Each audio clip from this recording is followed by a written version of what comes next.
Some decisions are easy for us. We have benefit grids that are easy to say, yes, we can provide that. Some things fall outside of the normal scope. Currently, those decisions must come to head office to be adjudicated. And I hate to say something about the headquarters element because you probably all work there, but the headquarters element of Veterans Affairs can somewhat slow down the process. So what we are doing in response, not to say that we're slow at head office, but in response to the potential slowing down with lots of people touching a particular request, we are going to change who can make the decision, and effective April 1st, those off-the-grid decisions for some treatment benefits can be made right at the district office. That'll make a big difference. On the disability side, those of you that have been through the process, the medical questionnaires that you receive or for your doctor to fill out can be hatefully long and complicated. Mine was about 12 pages long and it took about an hour and a half for the doctor to fill out.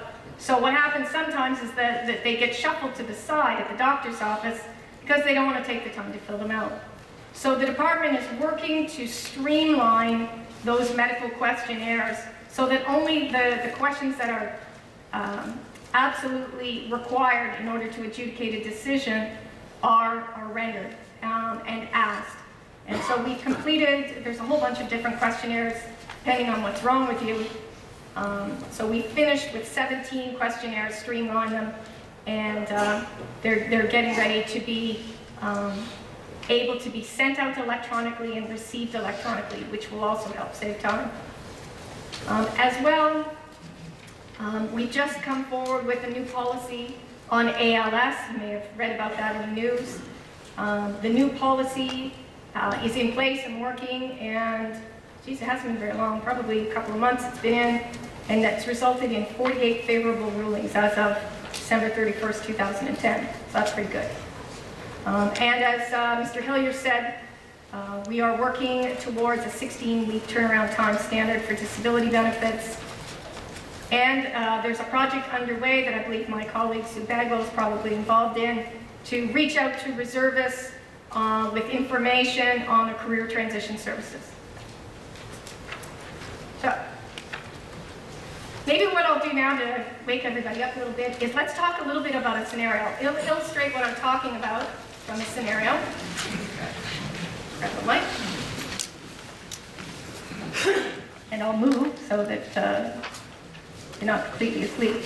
So let's talk about case situation number 1 is a corporal who is married, no children, who incurs a career-ending injury, and he has to medically release after 4 years of service. And most of you would know that if you have to leave after 4 years of service, there's no retirement pension waiting for you. So that's what no annuity means. He's been determined through our system to be 80% disabled, which means on that scale from 0 to 100%, he's determined to be 80. And his salary at release is $4,410. Now, in the old world, prior to April 1st, 2006, he would have received a monthly disability pension in the amount of $2,397 per month, tax-free for life.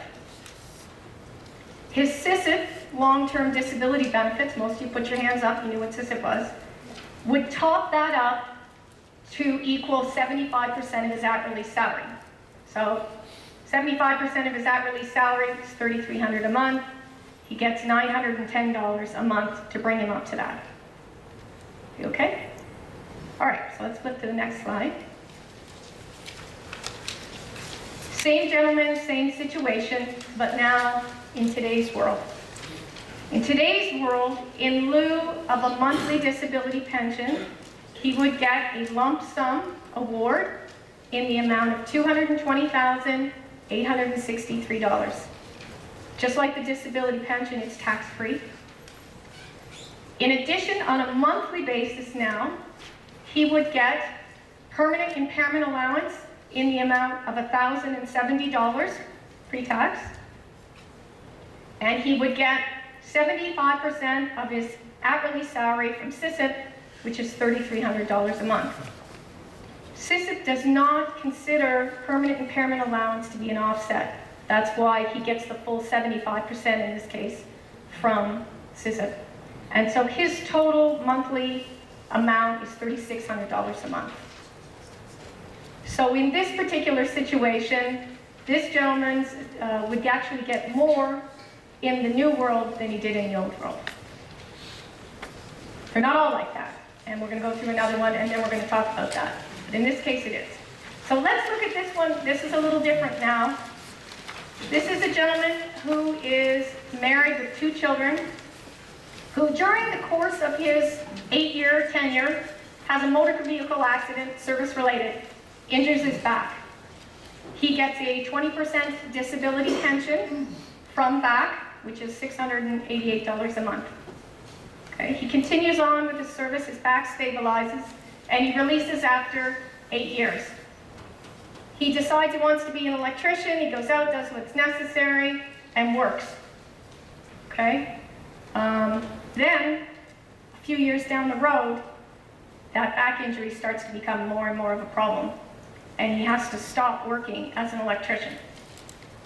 So what he has coming in, he gets his monthly disability pension at $688 a month for life, and nothing else.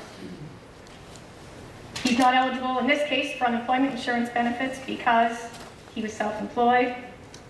And prior to April 1st, 2006, we had no rehabilitation program, we had no earnings loss benefit, so that's what he got.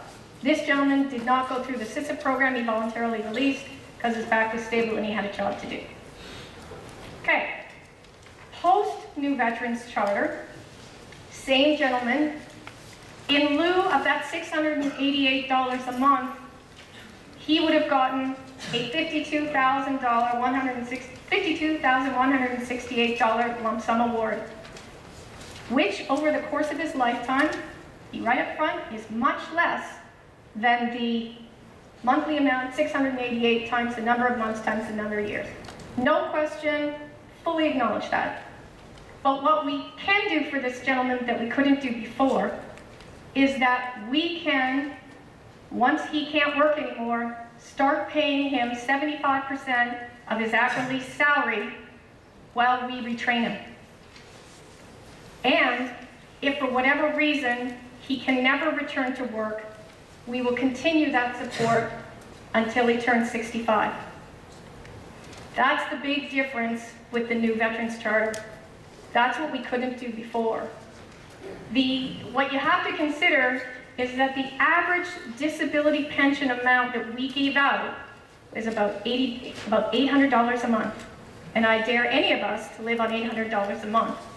But what we were finding at the district offices across the country was people coming back several years after they released with issues that had literally come back to haunt them, and they needed support in order to move on with their life, and we couldn't provide it. Okay, let's talk a little bit about how representative this is of the kinds of people we see. So, broadly speaking, there are really 3 different categories of people that come through the doors at Veterans Affairs. The first are the seriously injured, medically releasing people. And as you can see, there's a fairly robust combination of services and benefits that are available when you combine the SISIP benefits and the Veterans Affairs benefits. This is the area where there has been some criticism that it's not robust enough. It's not as fulsome now as it was pre-New Veterans Charter, and so that's why you see the changes that are currently going through the House of Commons with the expansion of the permanent impairment allowance, with the addition of the extra $1,000 a month for those that are unable to return to work. Once we add those pieces in, there's a very robust package for this group. The next group is like the second slide, where the gentleman, in that case, did all right, voluntarily released, and then started to have injuries that prevented him from continuing on in the career that he had chosen once he left the military. And this is our biggest gain post-New Veterans Charter. It's the rehabilitation program, it's the financial support, it's the long-term assistance where we couldn't help before. And what's important to know is that 70% of people currently on this rehabilitation program do not come to our program through the medical release route. They come afterwards once they've been out and started to have issues. 70% of them. And those are the people we couldn't be of assistance to before. There's a large study going on at the University of Western Ontario right now where the early findings are showing that most of us, I'll use us, will actually voluntarily release, do well for a while, and then start to have effects of our military service, sadly. The third group are people more like myself, people who had an injury, who that injury became a permanent disability, but it really in no way affected my ability to go out and find a job and sustain a career. And so for people like me, there are less benefits available, no doubt about it. Less benefits than the other group. The New Veterans Charter is a conscious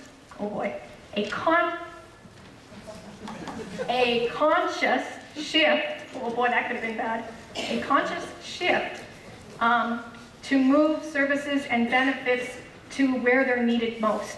To people who are most seriously injured and to people who have no safety net anywhere else and whose injuries come back to haunt them later in life. Okay, so here's the second part of what's important. How do you find us? Well, in Ottawa here, we have an integrated personnel support center, NDMC, and that's, someone told me that today. It's fairly new, isn't it? How new is it? April. Last April? Yeah. Oh, thank you. Last April came on. And there is a district office at Riverside Drive, which is the, what's the name of that mall? Billings Bridge, thank you. So you can hunt us down there, or you can always call our 1-800 number in English and French, where we strive to answer your phone call within the first 90 seconds or something. It's pretty good, actually. And our friends, the CMP's friends, the Bureau of Pensions Advocates, have their own phone number. And as well, you can hunt us down on our website. We have a newspaper that's published quarterly. I get mine, comes to my home. They are also available online. They give you updated information about what we're doing. We have a card probably somewhere at the back that you can pick up. We have a card somewhere at the back that you can pick up. I caution you on the second number, VAC assistance line. That's not where you call to find out about VAC. That's the same as SIFMAP. That's where you call if you want some short-term emergency counseling. So beware of the difference there. Get lined up with a counselor right off the bat. So remember, we're here to help you. We have the ability to tailor what we offer to meet your needs, and feel free to contact us anytime you need us. So what we're going to do now is we're going to open up the floor to questions.